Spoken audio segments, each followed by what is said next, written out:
one other thing I do want to talk to you guys about, since we're on this exact thing, is those of you that are getting all of this rain, wherever you are, doesn't matter what your grass type is, if you're getting a ton of rain right now, and I know in the spring we tend to think, oh, I've never had this much rain before. Maybe you have, maybe you haven't. I'm sure you have. There's always rainy times or rainy seasons, and if it's the first super long rainy stretch, let's say it's a 4 or 5 day rain stretch, if it's the first one of the spring for you, of course you don't remember the last one.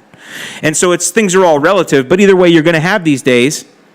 And what's going to happen, though, inevitably, is after this 4 or 5 day rain stretch that you have, what's going to happen is it's going to get hot. You're going to have a hot day somewhere right after that, a really hot day, and that hot day is going to hit your grass, and your grass is going to kind of hiccup and go, whoa, what's going on?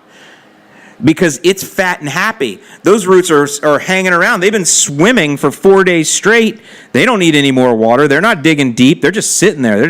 They're just fat on water, man. They're just sucking it down, right? And then all of a sudden they go 2 or 3 days where temperatures are mild and the grass roots are like, oh yeah, we're still drunk on all this water we had for the last 4 or 5 days.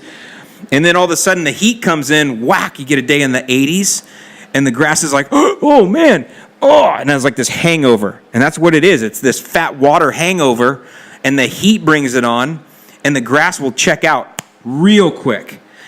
It'll turn this turf-type tall fescue turns this silvery, not silvery, it's more of a blue-brown color, and you could see it. If you wear polarized sunglasses, you can definitely see it. Kentucky bluegrass turns more of the silver dark blue. It'll get a little tan tinge to it. St. Augustine grass turns like a gray silver, gray blue, and you'll find that the leaves on St. Augustine grass, the grass blades are normally fat, and they will fold up like they're hiding from the sun, like they're curling in on themselves, like they're trying to put up a cloak to shade themselves from the sun to preserve all the water they can. And by the way, all grass does that. It thins out. You'll see the grass blades thinning out in these areas.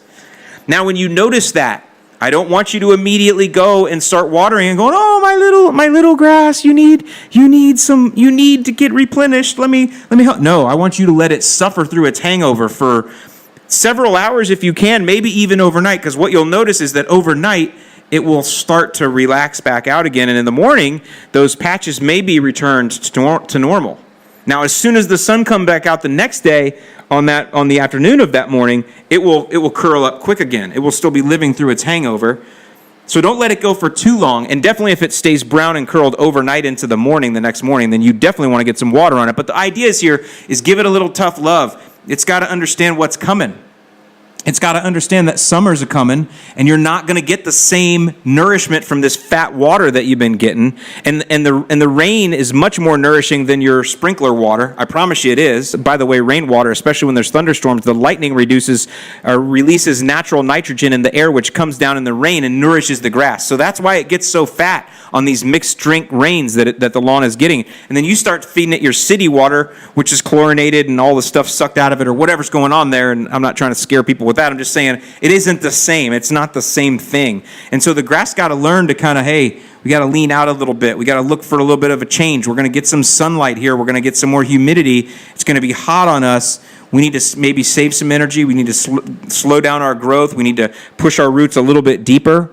And that's why we talk about when you do start watering deep and infrequent. That's the other mistake people make, is maybe you get ahead of this hiccup and you see the hiccup and you jump on it really fast and then you water for 3 days straight. Don't do that. You're just basically getting the grass drunk on water again. You want to go ahead and hit it, but you don't want to hit it again after that for at least 2 or 3 days. You want to do a deep and frequent type of a watering, and deep being a 1/2 inch. I've challenged you guys before to put the tuna can on the lawn, leave it out there until you're 1/2 inches in it, and that's how you know that zone or that area or that sprinkler position is putting out that 1/2 inch. So I definitely challenge you to do that. Make sure, though, that you are doing that deep and frequent so your grass doesn't get too spoiled. That will also help you if you do go on vacation. If you're somebody that waters manually, we talked about impact sprinklers in our last video, being one of my favorites if you have to manual water. And I did that in Northwest Indiana for however long I lived in that house, 10, 12 years. We watered manually the whole time.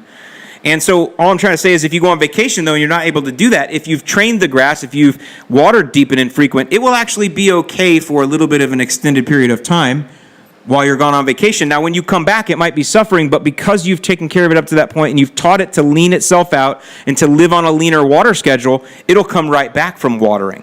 Now, we're going to talk a lot more as the summer goes on, depending what kind of summer we have, about grasses going into summer dormancy and bringing them out of summer dormancy, whether that's a good idea or not. But that's some good early watering tips there for you guys, is to watch for that hangover. Now, one thing you can do, just as a final side note that's fun here, is if you do notice patches of your lawn or sections of your lawn that are checking out that are smaller, use that as a clue that something's going on there.